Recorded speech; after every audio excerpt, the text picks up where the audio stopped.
Oh my goodness, this episode actually had decent writing, most of this episode actually made sense for a change, and the characters were given a surprising amount of depth. What the heck is happening, people? Did this anime suddenly change its priorities from good visuals to good writing? So in episode 8 of Handshakers, we open up with a pop idol singing to two other handshakers, I assume, and she seemingly defeats them with her performance. So yes, the special thing about this episode is that it revolves around a handshake being a pop idol, and I suppose this anime does have the smart advantage in that it can hybridize with other genres such as card games and incest and music idol anime, etc., with a view to broaden its audience. And then we cut straight to the battle between Tazuna and the idol, and of course this was the crazy battle that we saw numerous times in this anime's opening credit sequence. I am grateful that this episode put us in the deep end so quickly, as it means I'm refreshed from all that slow nonsense that I got in the previous episode. However, it was really distracting that the idol herself constantly quoted other people to get her ideas across, quoting presidents and theorists and all that,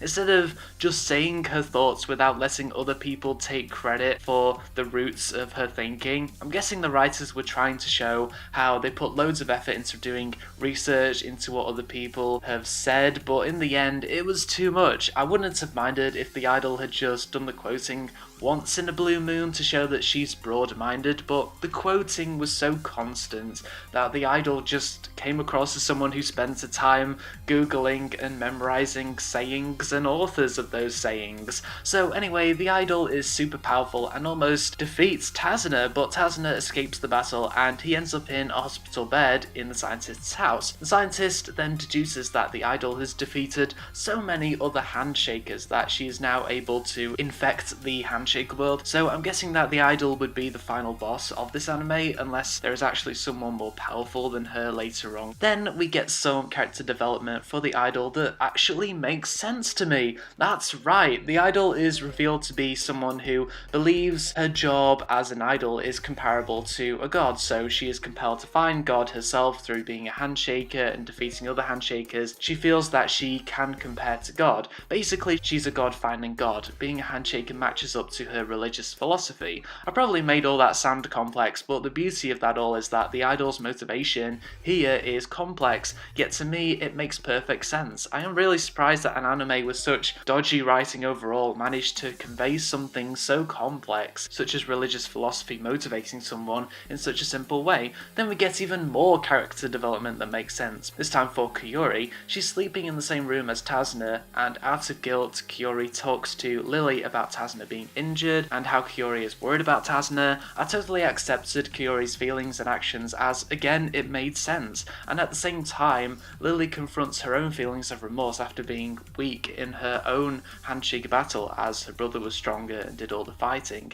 And then Kiyori lies on top of Tazuna and she starts crying. I get the crying part, but why did Kiyori have to get on top of him? That was really weird. And you know, the final scene was so emotional for Kiyori. I actually thought the scene was building up to something like, oh, I don't know, Kiyori saying sorry after the screen turned to black, but no, that didn't happen. That final scene was all build up and zero execution. This episode may be the best written episode so far of the series, but the writing is still slightly dodgy. So yeah, I am overall really impressed with this episode. I could tell that even though the visuals were still taking center stage for some of this episode, most of the focus was actually on the writing and creating development for the characters. And all that stuff did not confuse me. I ended up accepting the majority of the writing simply because it made sense to me and it was so refreshing, people. Now let's see if the idol will indeed become the final boss of this anime, and if Kiyori will actually develop some kind of weapon to help Tazuna in his battles, as I don't want Kiyori to be useless and sad for the rest of this anime.